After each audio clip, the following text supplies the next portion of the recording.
The fluorescent lights of the emergency room buzzed overhead, cold and indifferent. I sat there on the hospital bed, my hands trembling around the phone, trying to steady my breath as pain knifed through my abdomen. It was Christmas Eve, just after 9 p.m., and while most families were gathered around fireplaces and twinkling trees, I was alone with my 2-year-old twins, Liam and Lily, curled up in the corner with their stuffed animals. Nurse Nina hovered nearby, her hands gentle but her eyes alert. The internal bleeding had worsened, and the doctors were preparing for emergency surgery. I had exhausted every option before making this call. Friends, neighbors, even distant cousins, no one could take the twins. I didn't want to call them. I truly didn't, but I had no choice. The phone rang only twice before my mother's face appeared on the screen, framed in festive lights and holding a champagne flute. Music played faintly in the background, Elton John's unmistakable voice echoing through their Santa Barbara home. "Don't you dare ask us to cancel our plans again," my mother snapped before I could even speak. "We've had these Elton John tickets for months." Her voice, sharp, defensive, unapologetic, cut through me more viciously than any scalpel ever could. Behind her, my father raised his eyebrows and gave a small shake of the head, already dismissing whatever I might say. My voice cracked as I tried to explain, I'm being taken into surgery. I need someone to watch the twins. Just for the night." There was a long pause, the kind that makes you forget to breathe. "You're becoming a real burden, Claire," my father said finally. "We're retired now. We deserve to enjoy our lives without constant drama." I stared at the screen, stunned into silence. These were the same parents I had been sending $2,500 every month to help cover their mortgage and living expenses. Even after Andrew died, after I'd been left to pick up the pieces alone, I kept sending the money. Out of duty, out of love. How foolish I'd been. The silence between us stretched. My mother took a sip of champagne, then turned back to the party. "Merry Christmas, Claire. Try not to be so dramatic all the time." The call ended. My hands dropped to my lap, phone still clutched tight. A hot tear slid down my cheek, splashing onto the stiff white blanket. Liam stirred in the corner, murmuring something in his sleep. Lily clutched her stuffed giraffe and looked up at me with wide, unknowing eyes. "I'll call someone," Nurse Nina said softly, placing a warm hand on my shoulder. "My friend Grace is a nanny used to work with trauma kids. She can be here within the hour." I nodded slowly, something breaking loose inside me. Not panic, not sadness. Something colder, sharper. "Yes," I whispered. "Please call her." And in that moment, surrounded by beeping monitors and betrayal that bled deeper than any wound, I made a decision. It was time to stop being their afterthought. As the footsteps of the surgical team echoed down the hall, I closed my eyes and tried to breathe past the searing pain in my side. But the pain in my body was nothing compared to what was unraveling inside me. Memories, jagged and unwanted, began to rise like floodwater, reminders of how long I'd been surviving without ever truly being seen. In my family, I had always been the background character, the dependable one, the one who never caused trouble. Meanwhile, my younger sister Rachel was the sun around which our parents orbited. The golden child. She could do no wrong, even when she did, especially when she did. If I got an A, Rachel's B was celebrated. When I graduated magna cum laude from Oregon State, they skipped the ceremony because Rachel had landed a role in a local commercial for dish soap. A 30-second spot. That was the weekend they said I was too intense about accomplishments. When I married Andrew, they complained about the venue being too far from Santa Barbara, even though we offered to pay for their travel and hotel. "Couldn't you just do it here instead?" my mother had asked. Something simpler, more intimate. We held the wedding without them. When Liam and Lily were born, they visited once. Once. My mother said the babies were too fussy, and my father claimed his back couldn't handle the travel. But when Rachel got a new golden retriever, They drove 6 hours to help her puppy-proof her condo. I should have learned then, but I didn't, because I loved them, because I wanted them to love me back. So when they retired early and said they were struggling with the mortgage, I stepped in. Every month, without fail, I sent them money. I thought I was doing the right thing. I told myself I was being the bigger person.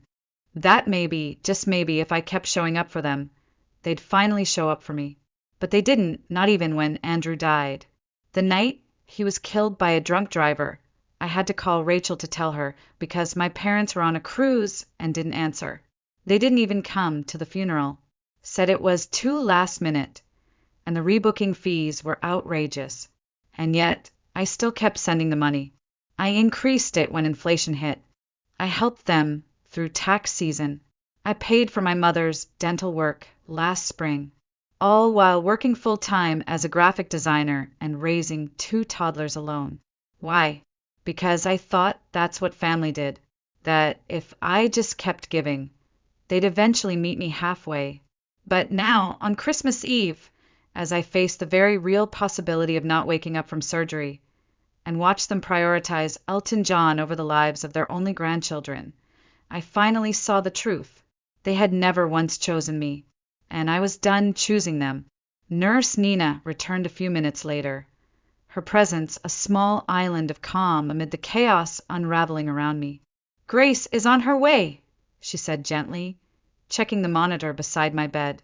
She used to work in pediatric trauma at Harborview before switching to private care. "You'll like her." I nodded, not trusting myself to speak.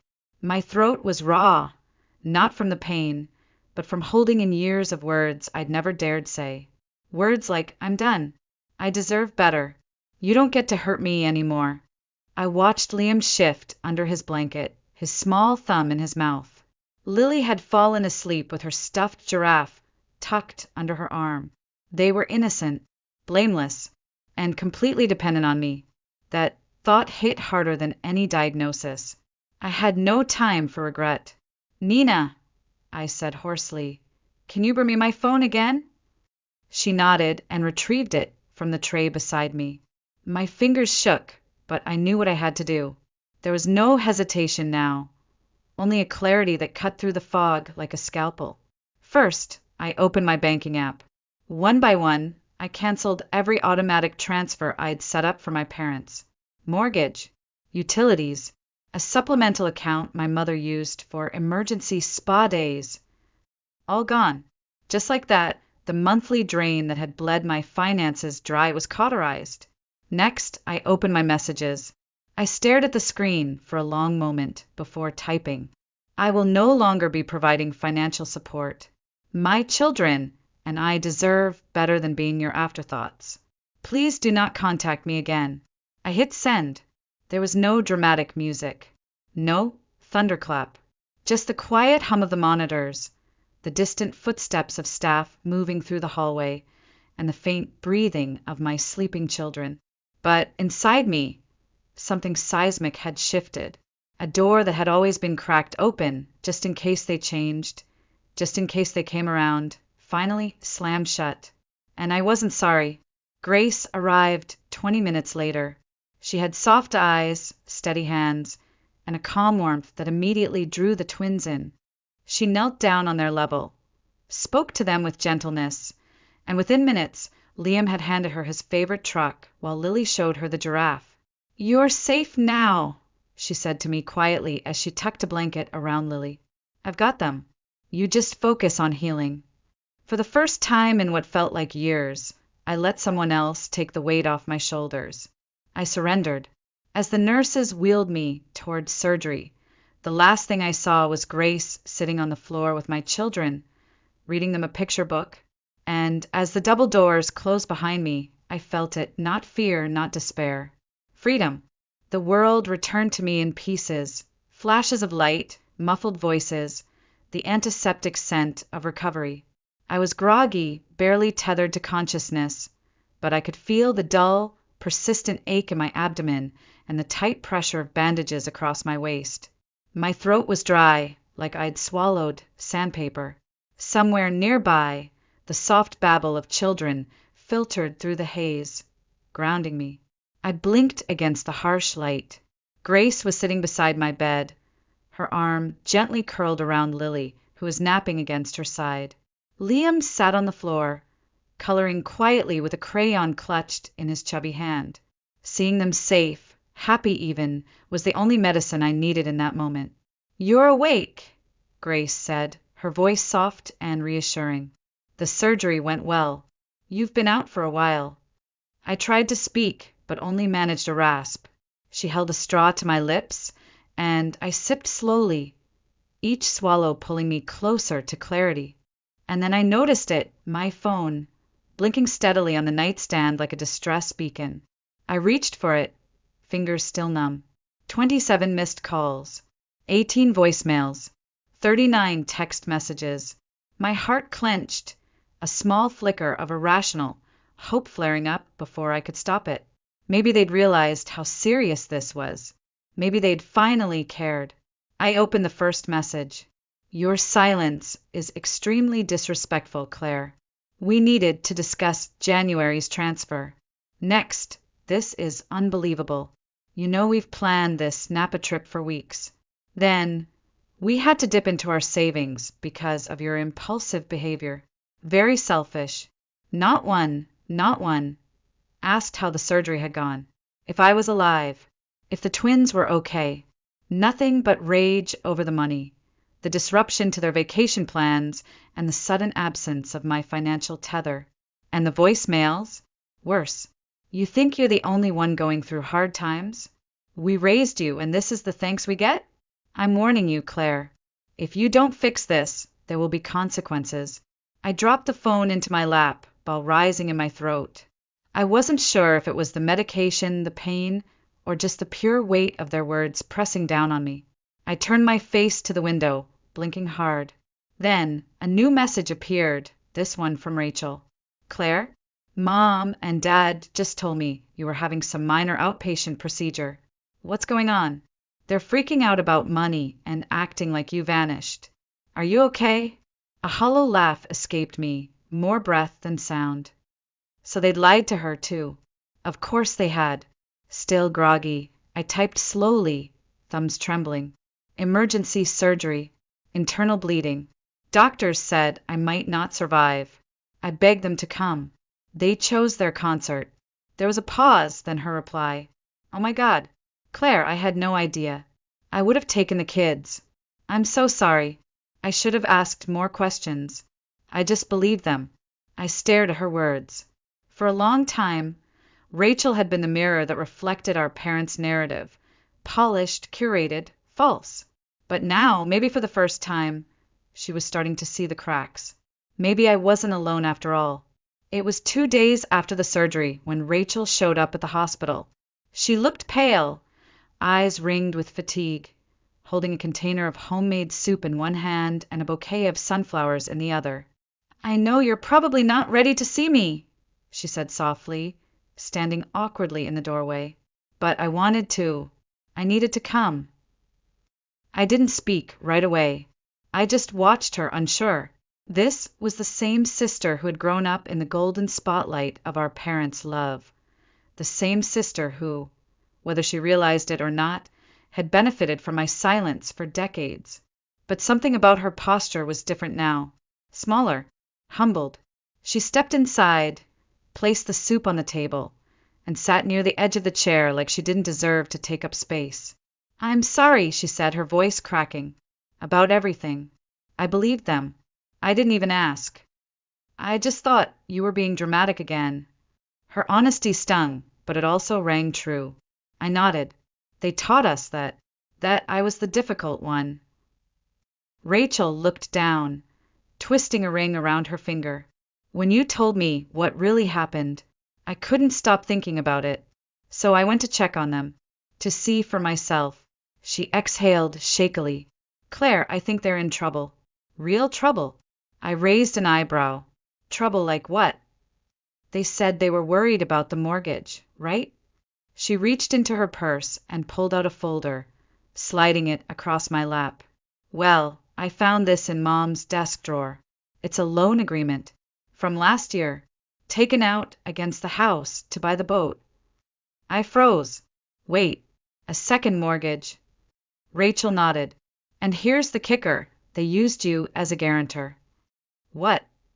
My voice was barely a whisper. She pointed to the bottom of the page.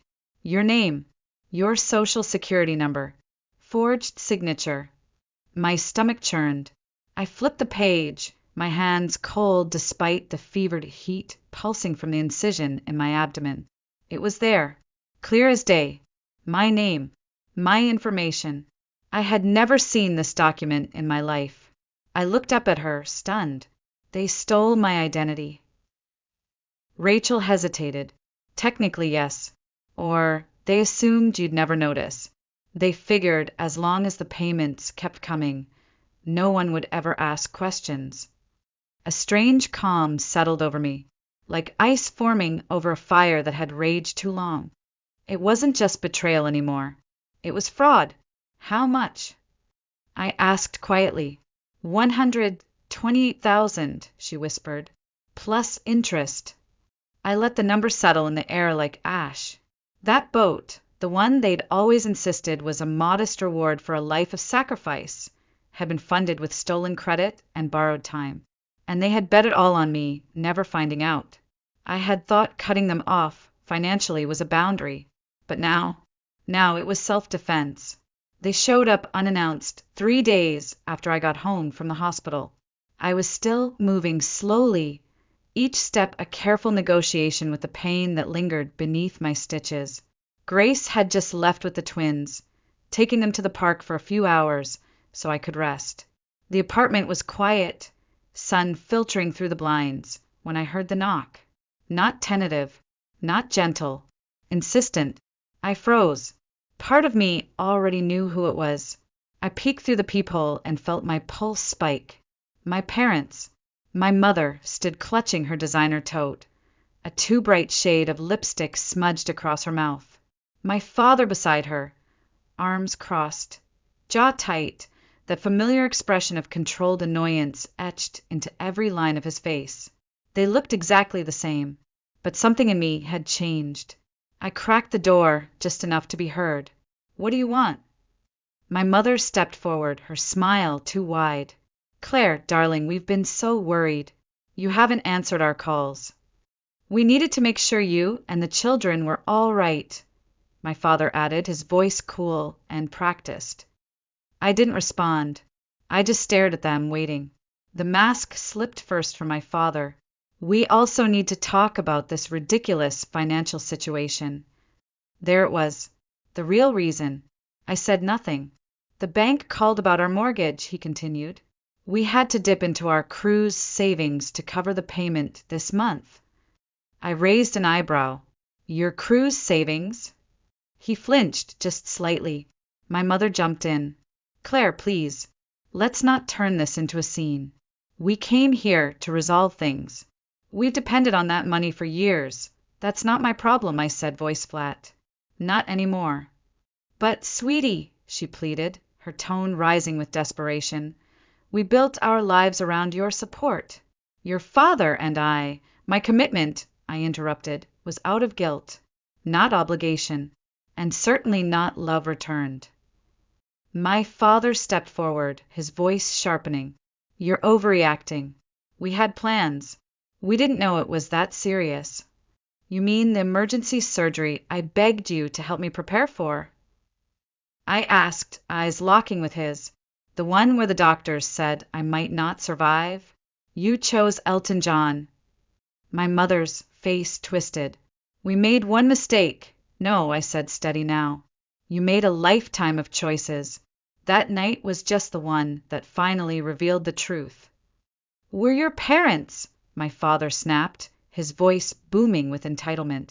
And I'm a parent, too, I answered, my voice low but resolute. I would never treat Liam and Lily the way you've treated me. Just then, the door behind me creaked open. Emily stepped out from the hallway, clutching her stuffed giraffe. Her curls were still messy from her nap, her eyes wide and unsure. My mother gasped theatrically and bent down, arms outstretched. There's my precious girl. Grandma brought presents. But Emily didn't move. She shrank back, clutching my leg, her small hands gripping tighter. She doesn't know you, I said softly. My mother straightened slowly, the rejection slicing through her mask. I think you should leave, I continued. If I'm ever ready to talk, I'll reach out. But the money, you can't just cut us off like this, my father snapped. We sacrificed for you. I looked him dead in the eye. You didn't sacrifice. You collected. And now the account is closed. Then I shut the door, gently, firmly, like the ending of a chapter one never intended to reread. The email arrived 2 mornings later. It came from my father's address, but was addressed to everyone, extended family, old friends, even distant cousins I hadn't spoken to in years. The subject line was plain, a family matter. I knew what it was before I opened it. Still, reading it sent a fresh wave of heat through my chest. It was long, wordy, masterfully manipulative, a blend of passive-aggressive guilt and self-pity. He wrote about how they had dedicated their lives to raising 2 daughters, how they had supported me through my darkest times, and how I had, without warning or explanation, cut them off financially and emotionally. Not once did he mention the emergency surgery. Not once did he mention the twins. He painted me as ungrateful, unstable, a vindictive daughter punishing her parents for imagined wrongs. My mother even added a paragraph about how they had canceled a holiday trip out of grief for my behavior, implying they had sacrificed something for me when in fact they'd done the exact opposite. And it worked. Within hours, my phone buzzed with messages from relatives I hadn't heard from in years. Claire, is everything okay? Your parents are devastated. I'm sure it's just a misunderstanding. You've always been so level-headed. Talk to them. They've been so generous over the years. Maybe you're just overwhelmed with grief? It would have broken me once. Not anymore. I didn't rage. I didn't write a 6-paragraph rebuttal. I didn't call anyone crying. I simply opened my laptop, clicked reply all, and typed 1 sentence. I recently underwent emergency surgery with a significant risk of complications. My parents refused to watch my children during this time because they had concert tickets. I am now focusing on my recovery and caring for my twins without additional stress. Then I hit send. That was it. No defense, no drama, just the truth. And the silence that followed was louder than anything my father had written. By evening, the tide had turned. First came my cousin Ben. Wait, what?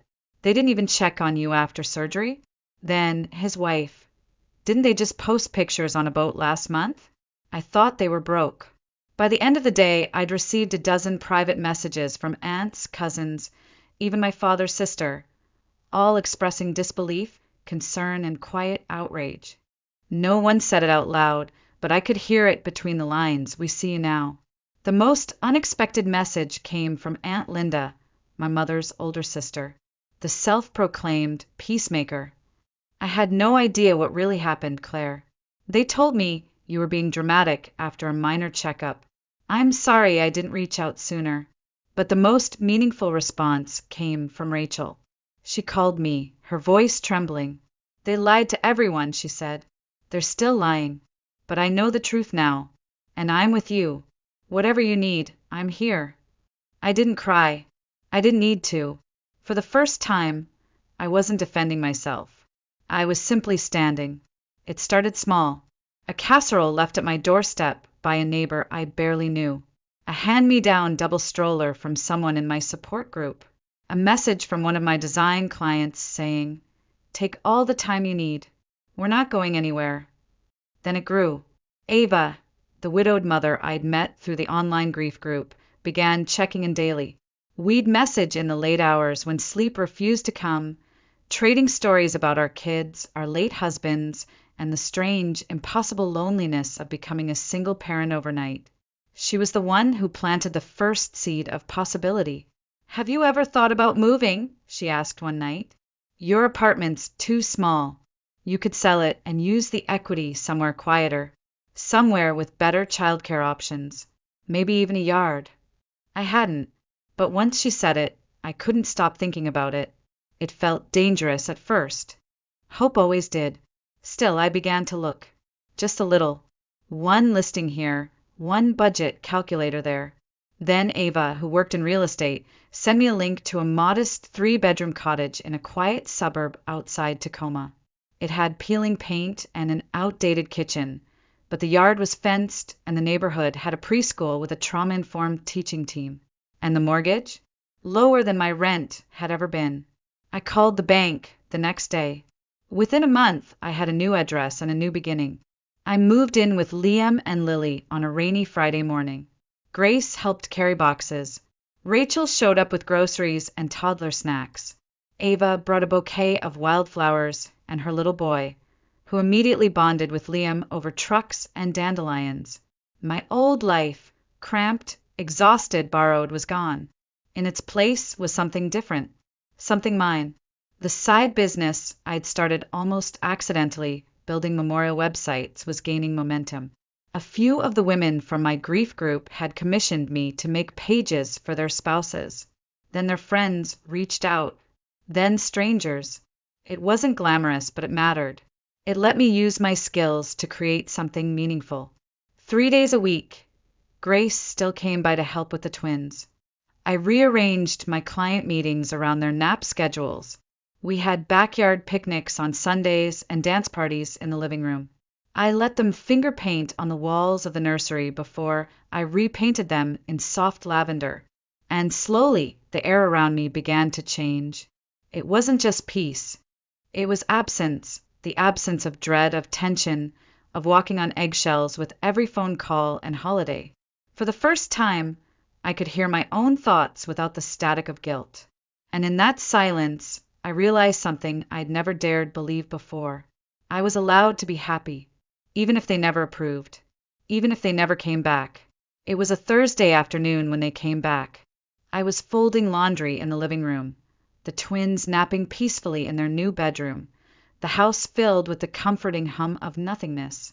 I almost didn't hear the knock, but when I opened the door, I knew. There they stood, my parents, once again on my doorstep. Except this time, there was no designer tote or champagne glow. My mother looked older, paler. My father wasn't wearing his usual golf shirt, but a wrinkled windbreaker. And in his hands was a manila folder, thick and creased. "Can we talk?" he said, voice quieter than I'd ever heard it. I hesitated. Then, slowly, I stepped aside. We sat at the small dining table I'd bought secondhand from a moving sale. It had a chip on one leg and a child's crayon mark that wouldn't scrub off. But it was mine, like everything in this new life. My father opened the folder and slid it across to me. "We need $144,000, he said, "to catch up on the mortgage and avoid foreclosure." I stared at the numbers. Rows of debt, overdue notices, late fees. Lines highlighted in yellow. Red underlines. Panic formatted in Excel. I didn't touch it. "What about selling the boat?" I asked calmly. "We'd take a loss," he said, as if that answered anything.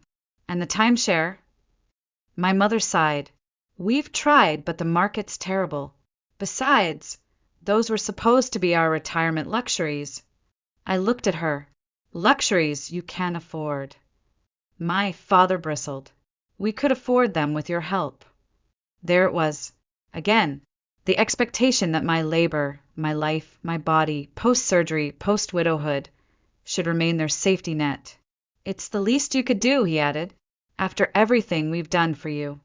I tilted my head, studying him like a stranger.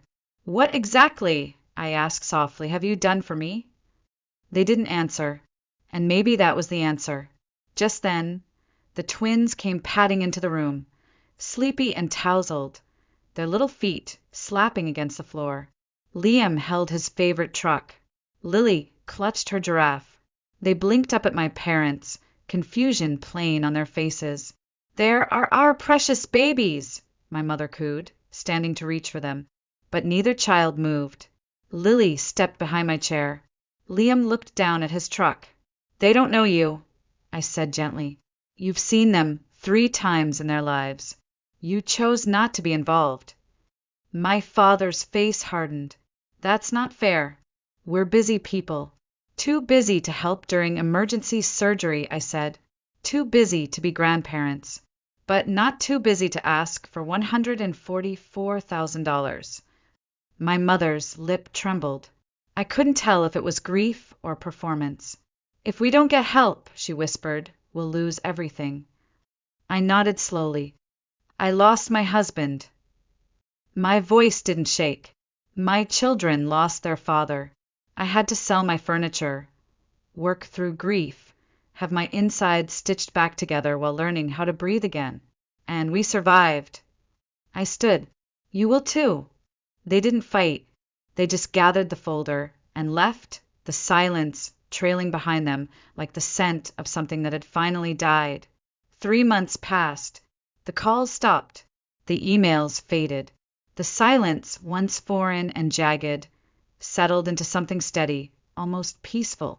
Rachel visited every week, bringing fresh fruit, puzzles for the twins, and stories from the family I no longer felt tethered to.